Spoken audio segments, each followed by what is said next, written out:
मागील भागात आपण काजूला कॅटफायसिस आणि विमा कॅटफायसिस या दोन महत्त्वाच्या कुशाण सम्राटांबद्दलची माहिती घेतली. काजूला कॅटफायसिसने बॅक्ट्रिया प्रांतातील 5 युचित जमातींना कुशाण साम्राज्याच्या आधिपत्याखाली आणलं. यानंतर याने काबूल नदीच्या दिशेने आपली वाटचाल सुरू केली आणि गंधारला सुद्धा जिंकून घेतलं. आता यावरून आपण म्हणू शकतो काजूला कॅटफायसिस हे कुशाण घराण्याचे संस्थापक होते.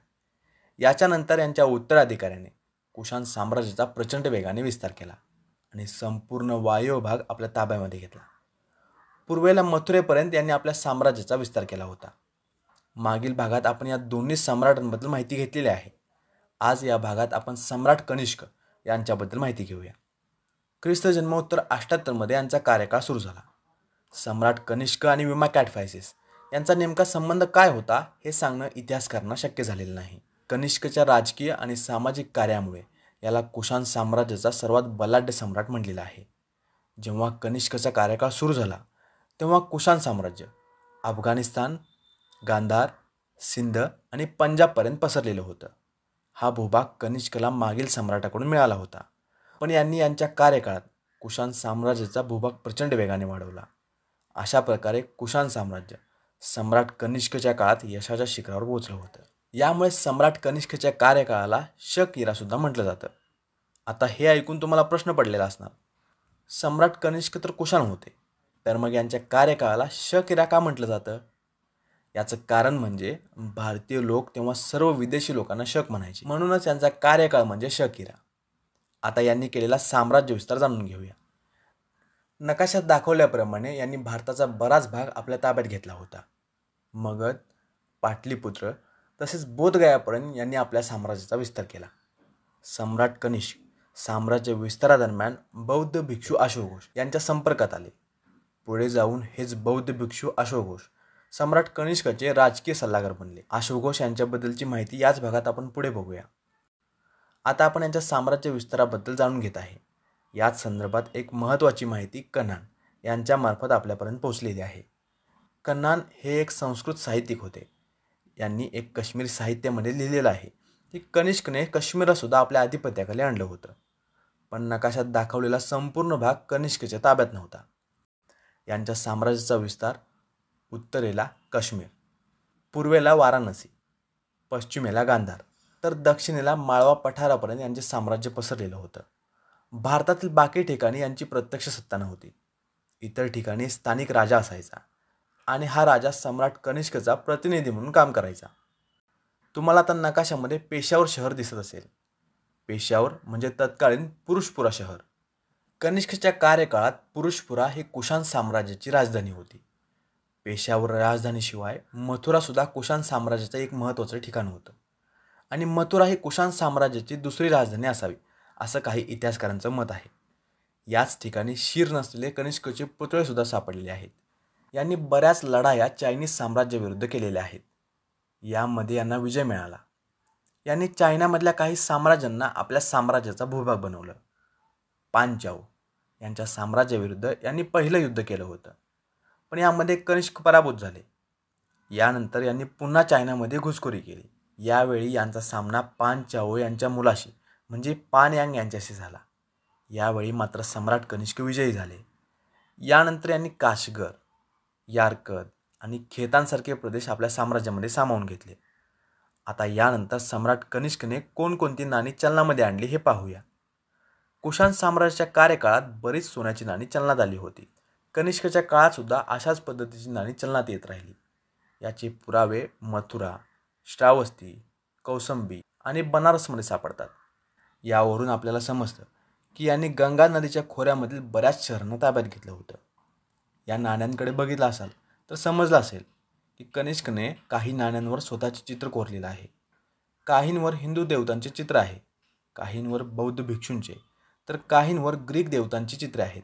सम्राट कनिष्कने बौद्ध धर्म स्वीकारला होता, तरी यांना दुसऱ्या धर्माप्रती आकर्षण होतं. जितकी नाणी सापडलेली आहेत त्यावर असलेल्या बौद्ध चित्रांपेक्षा इतर देवदेवतांची चित्रे जास्त प्रमाणात आहेत. यावरून आपण यांचे इतर धर्माप्रती आकर्षण समजू शकतो. सम्राट कनिष्कच्या कुशाण साम्राज्यातील समाज एक सेक्युलर आणि विविध संस्कृती असलेला समाज होता. कनिष्कबद्दल माहिती मिळवण्यासाठी काही महत्त्वाचे शिलालेखसुद्धा आहेत. त्यापैकी एक म्हणजे सारनाथचा शिलालेख. सम्राट कनिष्कचा कार्यकाळ नेमका कधी सुरू झाला, यांनी कोणकोणत्या उपाध्या मिळवल्या आणि यांनी कोणकोणत्या प्रदेशाला कुशाण साम्राज्याचा हिस्सा बनवलं होतं, याबाबतची माहिती आपल्याला या शिलालेखातून मिळते. हे चित्र बाला बोधिसत्वाचे आहे. सारनाथ या ठिकाणी ही मूर्ती सापडलेली आहे. सध्या सारनाथमधल्या संग्रहालयात ही मूर्ती ठेवण्यात आलेली आहे. या सर्व घटनांमुळे सम्राट कनिष्क इतिहासात लोकप्रिय आहे. मात्र आणखी एक घटना आहे ज्यामुळे कनिष्क इतिहासाच्या महत्त्वाच्या सम्राटांमध्ये गणला जातो. ही घटना म्हणजे चौथी बौद्ध परिषद. चौथी बौद्ध परिषद सम्राट कनिष्कने श्रीनगरमधील कुंदनवन विहारमध्ये आयोजित केली होती. वासुमित्र हे चौथ्या बौद्ध परिषदेचे अध्यक्ष होते. या बौद्ध परिषदेमध्ये बौद्ध धर्माचे 2 मुख्य गटात विभाजन झालं. हे 2 वर्ग म्हणजे हीनयान आणि महायान. हीनयान म्हणजे लहान वाहन आणि महायान म्हणजे मोठे वाहन. असले विचित्र नामकरण यांनी स्वतः तर केलं नसणार. जे महायान गटाचे लोक होते यांनी या दुसऱ्या गटाला हीनयान हे नाव दिलं. बौद्ध धर्माचे नेमके ध्येय काय असले पाहिजे याबाबत यांच्यामध्ये मतभेद होते. हीनयान यांच्या मते प्रत्येक बौद्ध भिक्षूने निर्वाणप्राप्ती केली पाहिजे आणि सांसारिक जीवनातून मुक्त झालं पाहिजे. महायान यांच्या मते हे ध्येय कनिष्ठ प्रतीचं ध्येय होतं आणि यामुळे यांनी त्यांना हीनयान म्हटलं. आता हे ध्येय लहान ध्येय आहे, तर मग मोठं ध्येय म्हणजे काय? एखाद्या भिक्षूने बोधिसत्व होऊन समाजातील लोकांची मदत केली पाहिजे. याला हे लोक उच्च ध्येय म्हणायचे. अशा प्रकारचे ध्येय ठेवणाऱ्या गटाला महायानी गट म्हटलं गेलं. यांचा हा उद्देश महाकरुणेवर आधारलेला असल्याचे यांचं मत होतं. म्हणजे यांचा गट लोकांच्या प्रती असलेल्या करुणेवर आधारलेला होता. तर मोक्षप्राप्तीसाठी प्रत्येकाने स्वतःहून प्रयत्न केला पाहिजे. जो योग्य प्रकारे योग्य मार्गाने मोक्षप्राप्तीसाठी कार्य करेल त्याला निश्चित मोक्षप्राप्ती होईल, असं हीनयान गटाचं म्हणणं होतं. तर याच वेगवेगळ्या विचारांमुळे बौद्ध धर्मात विभाजन झालं होतं आणि 2 गट निर्माण झाले होते. या महायान गटात बुद्धांसोबत बोधिसत्वाला सुद्धा आत्यंतिक महत्त्व देण्यात आलं. याच सोबत आता बौद्ध धर्मात बुद्ध आणि बोधिसत्वाची उपासना सुरू झाली. आता बुद्धांना फुले, वस्त्र, सुगंधी द्रव्ये अशा साधनांद्वारे पूजलं जाऊ लागलं. इकडे कनिष्कने महायान गटाचं समर्थन केलेलं होतं. या गटाचा प्रसार करण्यासाठी कनिष्कने चायनामध्ये आणि मध्य आशियामध्ये धर्मप्रसारक पाठवले होते.